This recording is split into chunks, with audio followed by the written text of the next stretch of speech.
Hi there. This is Lori with Co-Creating Impact and itstimesunshine.com here with our good friend and co-creator Billy today. How are you doing? I am absolutely fantastic, and I really appreciate you wanting to talk to me. Hopefully, I have something earth-shaking to tell everyone. I'll do my best. Oh, please. Everybody has a story, and we just like to hear what's beneath your smile, what's behind your social media mask, what you have to share with us, and what impact have you had on others or has somebody had on you, and what tools and resources do you use in times of stress? That's it. That's it. Okay, well, I can tell you that most of the time, um, doing, let's say, a podcast or something like that, I try to be myself, and that sounds like a cliche. Um, but I have generally found in dealing with people, I've been doing media for 30 years, and I can generally tell you that most people will like you even if you have some terrible flaws, as long as that's who you are and you're honest about the way you present yourself. They'll forgive a lot. They won't necessarily give you a pass for being disingenuous. And that's one of the things that I could probably give you some insight in terms of how I consider things. We live in a day and age where everything's offensive. Okay, the sky is blue, and you're offended. And I always tell people, whether it's racism that you're concerned about, or sexism, or whatever it is down the line, generally speaking, this isn't in stone, but someone who says offensive things to your face is probably someone that you can trust. I'm always a little bit more leery of the person who smiles at the right time, has all the right things to say. I worked in nightclubs for many years, and I've seen the good side of going out and having a good time, and I've seen the dark side of it from both men and women. And generally speaking, the kind of guy who's going to slip something into your drink, that kind of a really bad character, is probably not the guy who's standing on the bar stool shouting stuff at the dance floor. Okay, somebody who's going to do something that dark is much more stealth than that. This is going to be the guy that is well dressed, well spoken. Gee, what a nice guy. And as offensive as it is to hear some of these things said to you, you can generally trust that person to always be themselves. Someone who smiles at you at work and says all the politically correct things, whether it be about diversity or whatever else, is the kind of person who's going to leave the room and say, "Hey, I don't want that guy in my office." That's what's going to happen. So I always, I think really the downside to all this political correctness is it encourages people to hide who they really are, and that's not a good thing. Don't always be offended when somebody says something offensive. At least they're being honest, and you know where that person stands, and they're not keeping anything from you. And a lot of times, the person who says the most outrageous things and the most offensive things is often the person who's going to give you the shirt off their back when the times are down. And the person who smiles and says all the right thing, not so much. So I always believe in being sincere. Now, it's a little different when I did stand up or something like that. That's part of an act, and I think people understand that. I would say things during an act about my dating experiences. I would embellish those stories to make them more laughable. Right. But to when I'm doing a podcast or I'm doing something like that, the way I present myself to people is this is who I am. I'm always very careful to stay with that. And getting to what you said, I know the theme of your program. Some of the people who've had the best effect on me in terms of guidance has always been people who have encouraged honesty. Um, it sounds like a cliche, but it is so true. The podcasting is a form of content marketing. All broadcasting is, and one of the things that works in content marketing is being objective in how you evaluate things and how you present yourself. That will build a bridge of trust between you and your audience or the people that you're trying to influence. And it's a classic case of where being honest is not only the ethical thing to do, but it's a great marketing strategy. You want to build a bridge of trust between you and your listeners.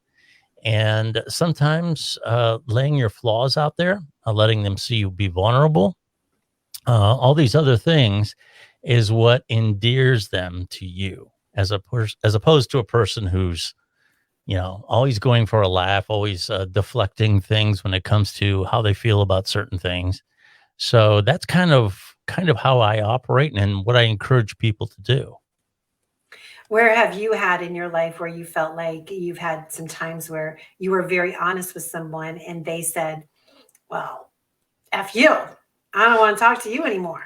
Oh, sure. I'm married now, but in my dating life, that happened more than once. Um, well, a lot of times you never know what's going to pull someone's trigger. You never. I can understand. I was married before the heated times that we have now in regard to politics, so I didn't discuss politics too much. But a lot of times people would ask me about my personal beliefs about religion or some other things, and really start to delve deeper beyond the pat answers that I normally give people, honest but short.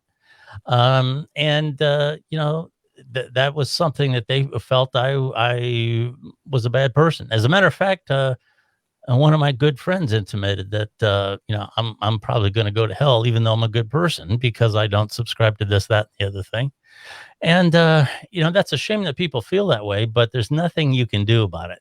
You're not responsible for how other people feel about you. You're only responsible for how you feel about yourself. And you want to be honest with yourself. And that's sometimes a lot harder than being honest with other people. I used to end my podcast, and I still do once in a while, with reminding people that the easiest person to fool is always yourself. So many times you'll hear people say about their ex-husband or their ex-wife or what have you, I never would have believed they would have cheated on me, or I never would have believed that they would have stolen money from me. And 99% of the time, if you really examine yourself, you did.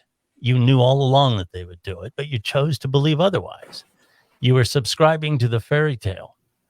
And, self-examination in terms of why you believe certain things, why you do certain things, is probably one of the hardest things to do. Because in the end, we believe what we want to believe, whether it be about the afterlife or the person that we're sleeping with or whatever. We want to believe that this is all good. This is going to buy us comfort in our life. Right, it's about perception. Yeah. Yeah. And we want the fairy tale. I mean, who doesn't? And I don't want to be a downer when I'm dating somebody new. Of course, I'm married now, like I said, but anytime I'm starting a new job or getting involved with someone new, I'm always very careful not to let the euphoria of, oh, this is going to be great, this is going to be a great opportunity, this is going to be this, that, and the other thing, not to let that euphoria mask the red flags that are there and other things that are going on. Because like I said, the easiest person to fool is always yourself. I mean, I've never watched the news and watched a mother outside of the courtroom say, I don't know what's wrong with that jury, but my son is guilty as hell. Okay. It never happens. Okay. It's always, oh, my son, he's innocent. He did this. This wasn't meant to happen and all this. Right. That's what we want to believe.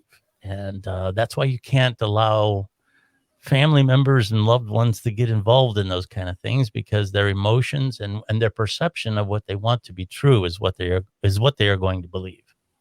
Billy, can I ask you a personal question? Sure. What is your very favorite cereal today? My cereal? Yes, sir. I'm going to say Life, because it's not too sweet and it's supposed to be kind of healthy for you. I don't know if it is or not. But what about when you were a kid? I don't know. I'm going to say maybe, what's those ones that have the little marshmallows? Lucky Charms. Lucky Charms. Lucky Charms. Weren't they great? They were awesome.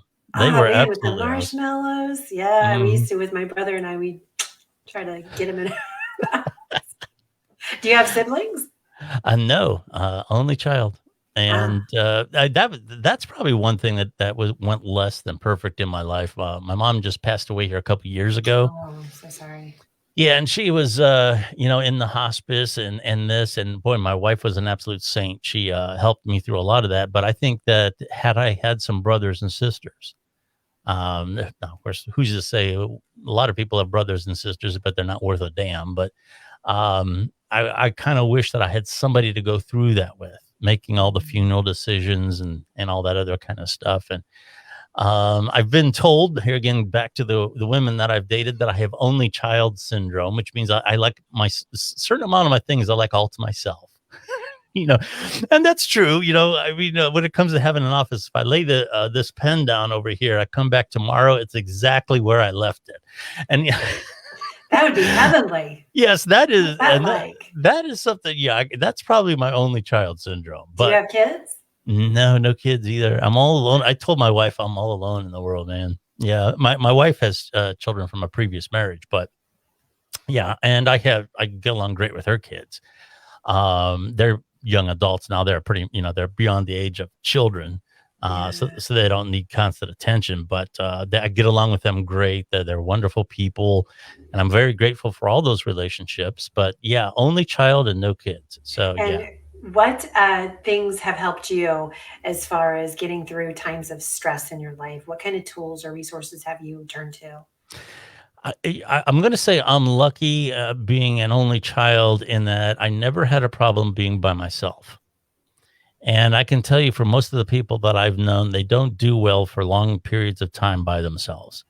I am just the opposite. I need some alone time. And that's nothing against the other people in my life. There's just, I go into my own world and I like to stay there. And I would have to say that um, my early life was both helped and hurt by that. I didn't develop socially until my early 20s. I really didn't even have a real girlfriend until I was in my 20s. Hmm. I think it stunted me in a lot of ways. But by the same token, it was very good in a lot of ways. I didn't, getting back to the influence that people are going to give you as far as prejudices and things like, I didn't have older brothers and sisters telling me about people. Mm. I was a loner and I didn't have friends that I was trying to impress. So there was a good and a bad thing. It socially stunted me. Emotionally, it stunted my development. But by the same token, I had a very objective outlook toward people in general. I would have to say most of my solace comes from animals. I enjoy dogs and cats. And sometimes there's nothing like a Sunday afternoon where you just lay on the couch with your cat and take a nap. Yes, yes. Sometimes it's just a great thing to do that, and Yeah. that's a great way to unwind. Now, that's not going to work for everybody, but here, that's where that introspection has to come in. You have to figure out what that is, and I would always encourage people to find those alone times. Lenora, who you and I both know, she's big on taking a walk in nature. Me too. Yes. Yeah, and all of those things are things that you should experiment with, and I would Yes. strongly advise doing things like that before turning to recreational substances and things like that. I Numbing don't. yourself with other Yeah, things. Yeah, I'm yeah, an introvert too, so I really enjoy my alone time also, so I can relate to that. And yeah. who do you think had the biggest impact on your life, or what type of impact do you feel that you've had on others? I think my grandparents, my mother's parents, Mm. who've been dead now for about 30 years. I don't know that there's a day go by that I don't something doesn't remind me of something one of them said. They were both characters, and I mean that in the most positive way. Grandpa was one of those guys that he knew his toolbox in his backyard, and that was pretty much the extent of the world that he understood. But he knew Oh, that he loved me. And my grandparents, I think they understood me a lot better than my parents did, because I was a bit of an odd kid. But yeah, they just genuine, unfiltered, no conditional, unconditional love. And I wish everyone listening to this, I wish everyone at some point in your life, you have the chance to experience. that kind of love. It's the best kind. The non-judgmental grandparent way, Yeah. man, is the best. Billy, thank you so very much for coming on. You're an Oh, sure. angel. Thank you for helping with with my StreamYard before we came on too. Oh, And sure. have a fantastic day. Thank you so much. You're very welcome, and thank you for having me. And everyone out there, stay safe. Thank you. Bye. Okay.